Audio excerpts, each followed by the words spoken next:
کرتے کسی کا خیال؟ اگر دولت مل گئی کسی بیمار کی حالت پوچھنے تم تیار نہیں، مالدار ہو گئے کسی کی خیریت پوچھنے تم تیار نہیں، اسی لیے تم مٹ گئے، تم برباد ہو گئے، تم ختم ہو گئے، تم ادھر تیرا جنازہ اٹھتا ادھر تیری اولاد تجھے بھول جاتی ہے، تیرا خاندان تجھے بھول جاتا، تیرا رشتہ دار تجھے بھول جاتا۔ یاد رکھ 1500 سال ہو گئے ابو بکر صدیق کو آج تک کوئی بھولنے تیار نہیں ہے۔ سوچ بولو اور دل سے، 1500 سال ہو گئے آج بھی ابو بکر صدیق کو کوئی بھولنے تیار نہیں ہے۔ وجہ کیا تھی؟ وہ وجہ سنیے آپ کو تو اپنی زندگی سے فرصت نہیں، دولت کیا مل گئی، گھمنڈی متکبر انا کے شکار، مگر کان کھول کر سن، جتنے گھمنڈی آئے تھے بچا کوئی نہیں ہے، سب ختم ہو گئے۔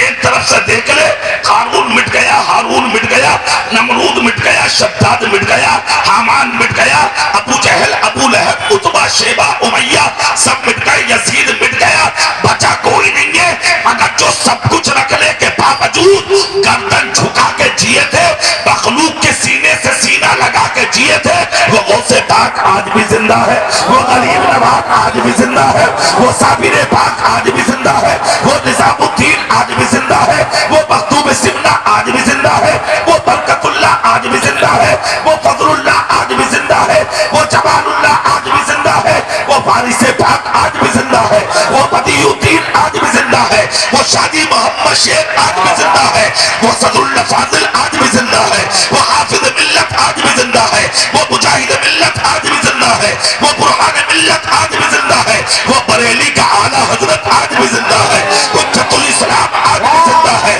مفتی اعظم آج بھی زندہ ہے، خالد ملت آج بھی زندہ ہے، مفسر اعظم آج بھی زندہ ہے، امیر شریعت آج بھی زندہ ہے، صدر العلماء آج بھی زندہ ہے، میرا پیر تاج الشریعہ آج بھی زندہ ہے، شعیب الاولیاء آج بھی زندہ ہے۔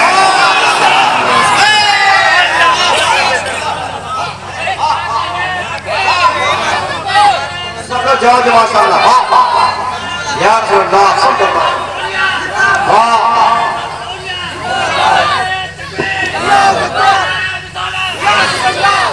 تم بستر پر لیٹتے ہو تب بھی ختم، تمہارا ذکر ختم، تمہارا نشان ختم۔ 1500 سال ہو گئے آج تک کوئی ابو بکر کو نہیں بولا، پوری طاقت سے بول کے دکھاؤ۔ آ رہے ہو بھیا، آ رہے ہو سننے؟ چلو آ جاؤ، آ جاؤ، آ جاؤ، مشورہ ٹھیک دے رہے ہیں، اچھے رہو گے، آ جاؤ۔ ہاں ورنہ یاد رکھو کورونا بھی گیا کہیں نہیں ہے۔ ہاں پڑے پڑے اچھے آ جانا، تم کیا چیز ہو؟ ڈاکٹروں کی ریسرچ سے پھر آنے والا ہے، خیریت اسی میں، مسلح خرید لو، کیا کہنے، واہ ورنہ رومالوں پہ نمازیں پڑھنا پڑیں گی جیسے ابھی پڑھی تھی۔ مسلح تھے ہی نہیں تمہارے گھروں میں، اور نمازی اتنے بن گئے کہ مسلح کم پڑ گئے۔ ہاں اب چہرہ میری طرف کر کے جملہ سن لو، 1500 سال ہو گئے کوئی نہیں بھولا ابو بکر کو۔ جمعہ کا دن آتا، فجر سے تیاری ہوتی ہے، غسل کرنا، کپڑے پہننا، خوشبو لگانا، ٹوپی اوڑھنا، مسجد میں گئے، باتنا چاہتے تھے۔ مسجد کے امام نے کہا کیا کر رہے ہو؟ بولے جمعہ پڑھنے، بولے رک جا۔ کیوں؟ کہا بعد میں پڑھنا، پہلے ابو بکر و علی کا خطبہ سن لے۔ مولانا میں جمعہ پڑھنے آیا ہوں، امام نے کہا تیرا جمعہ ہی جب ہوگا جب پہلے ابو بکر عمر عثمان غنی کا خطبہ سن لے گا۔ کہا مطلب؟ کہا زبان میری ہے، فرمان مصطفیٰ کا ہے، پہلے بیٹھ پھر اس کے بعد جمعہ۔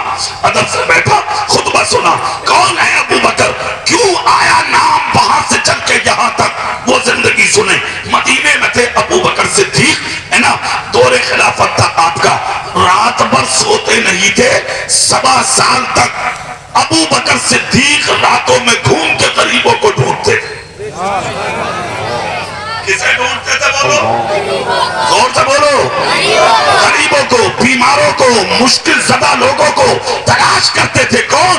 ابو بکر صدیق. آپ نے ایک دن دیکھا سنا کہ مدینے میں ایک عورت ضعیفہ, نہ بھائی ہے, نہ بیٹا ہے, نہ شوہر ہے, نہ دولت ہے, مگر بیمار ہے, نہ قحط کی ماری ہے, کمر جھک چکی ہے, اپنے ہاتھ سے اٹھا کے پانی بھی نہیں پی سکتی. ابو بکر صدیق کو خبر ہوئی, خدا کی قسم دھڑکنیں بڑھ گئیں اور سوچ لیا جب تک لقمہ منہ میں نہیں دوں گا جب تک پہلے اس بیمار کو نہ کھلا. اسلام دیکھے یار مصطفیٰ کا دین کیا ہے. بس تمنا لے کے چلے. جیسے ہی نکلے ابو بکر صدیق عورت کی چوکھٹ پہ پہنچے, جا کے دستک دی. پہلی آواز میں دروازہ کھلا. آواز آئی کون؟ کہا مدینے میں رہتا ہوں. کہا نام کیا ہے؟ کہا یہ مت پوچھو.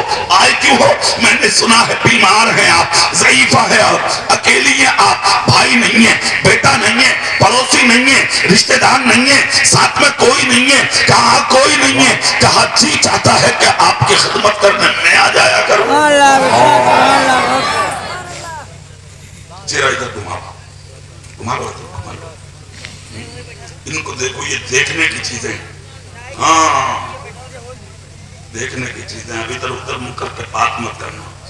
انہیں دیکھ لو تو ثواب ملے گا. ٹھیک ہے, کام وہ کرو جس سے تمہیں کوئی مل جائے. اتنا جب کہا تو عورت نے کہا نہیں مت آنا, مت آنا. جب یہ کہا کہ مت آنا تو ابو بکر نے دوبارہ کہا نہیں, موقع دو کہ میں نہیں کیا کروں. عورت نے کہا ٹھیک ہے تو پھر آ جانا. کہا ٹھیک ہے.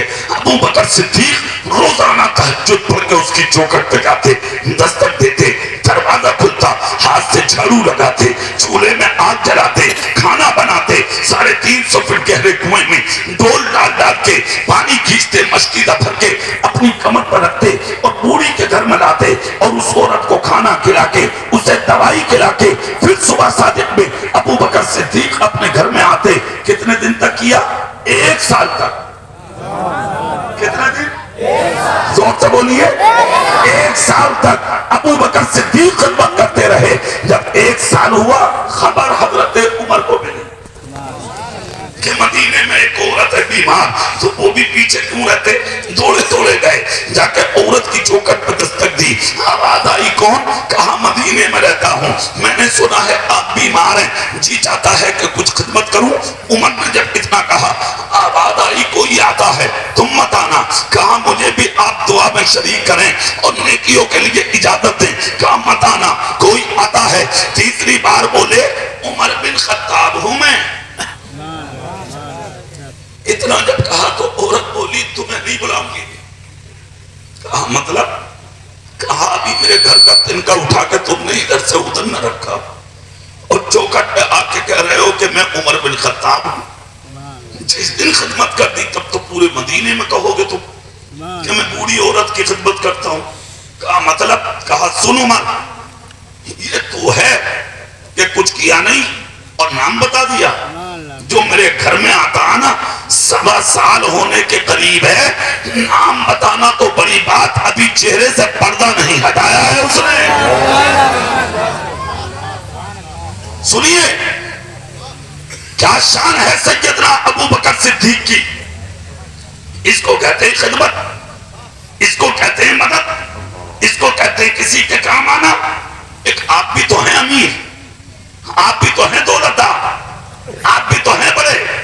اگر بستی میں کسی غریب کی خدمت کا موقع تیرے نصیب میں مل جائے نا, تجھے نصیب ہو جائے نا, تو 1 کلو چاول اور 1 کلو آٹا اس کے ہاتھ میں دے کے برابر میں کھڑا کر کے اس کا فوٹو کھینچتا ہے تو, اور سوشل میڈیا پہ وائرل کرتا ہے تو کہ پردھان جی نے 1 کلو چاول دے دیا, سیٹھ صاحب نے 5 کلو چاول دے دیا, امیر صاحب نے 1 کلو آٹا دے دیا. لعنت ہو تیری امیری پر.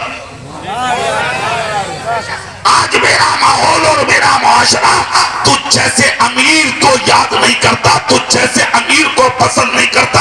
آج بھی میرا ماحول ایسے امیر کو چاہتا ہے جو مدینے میں مصطفیٰ کا ابو بکر تھا, جو 7 سال تک خدمت کر کے بھی اپنے اپنے چہرے سے پردہ نہ ہٹا سکا. جب 7 سال ہو گیا تب حضرت عمر نے کہا تھا اچھا تو پھر اس کا نام بتاؤ. تو عورت نے کہا میں تجھے کیا بتاؤں جب آج تک اس نے مجھے نہ بتایا کہ وہ کون ہے کہاں سے آتا میں کیا جانوں. کہا ٹھیک ہے. حضرت عمر بولے تو پھر ایک بات سن. کہا کیا؟ کہا گھر بعد میں جاؤں گا پہلے دیکھوں گا وہ ہے کون. زور سے سبحان اللہ. اب پہلے دیکھوں گا وہ ہے کون. اب تاریخ کا وہ جملہ سنیں. حضرت عمر بن خطاب راستے میں کھڑے ہو گئے. جیسے ہی کھڑے ہوئے صبح سے شام ہو گئی مگر وہ چہرہ سامنے نہیں آیا. مغرب اور عشاء اور نمازیں نکلنے جا رہی ہیں یعنی کہ جو نمازیں وہ نکلتی جا رہی ہیں وقت نکلتے جا رہے ہیں مگر سامنے سے کوئی حاضر نہیں ہو رہا. حضرت عمر کھڑے ہو گئے. رات ہو گئی یہاں تک کہ تہجد کا وقت آیا.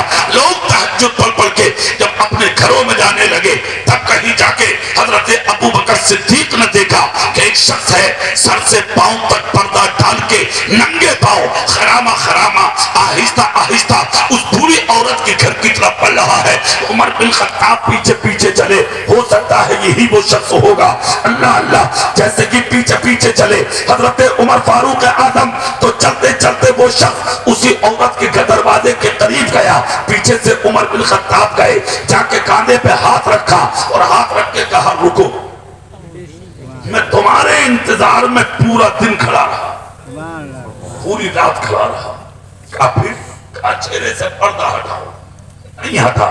کہا پردہ ہٹاؤ. نہیں ہٹا. تب حضرت عمر بولے تجھے تیرے نبی کا واسطہ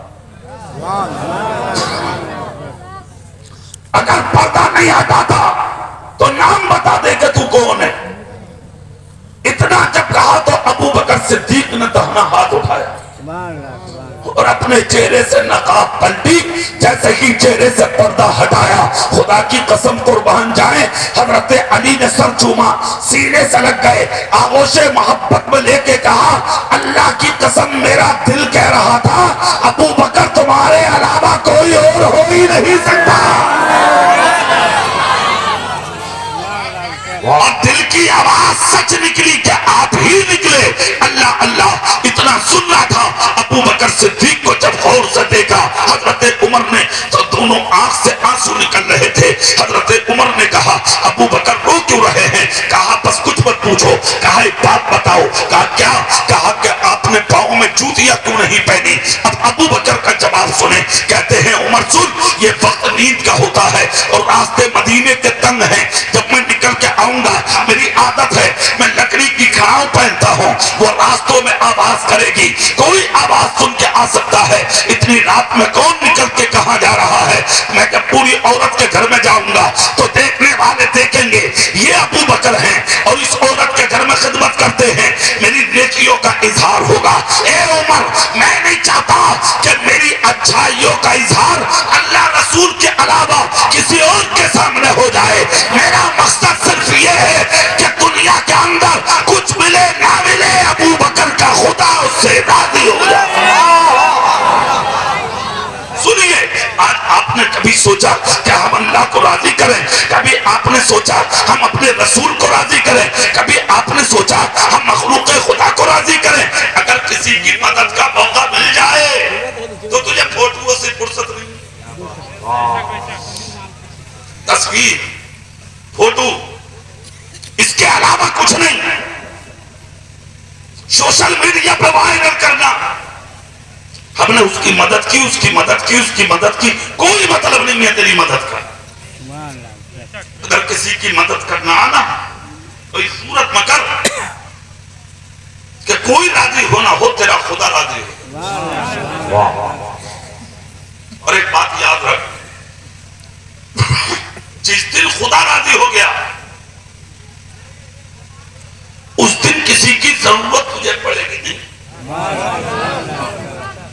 ہاں اللہ کو راضی کرو کسی بھی حال میں. سمجھ گئے؟ دنیا کے چکر میں پڑو گے تباہ ہو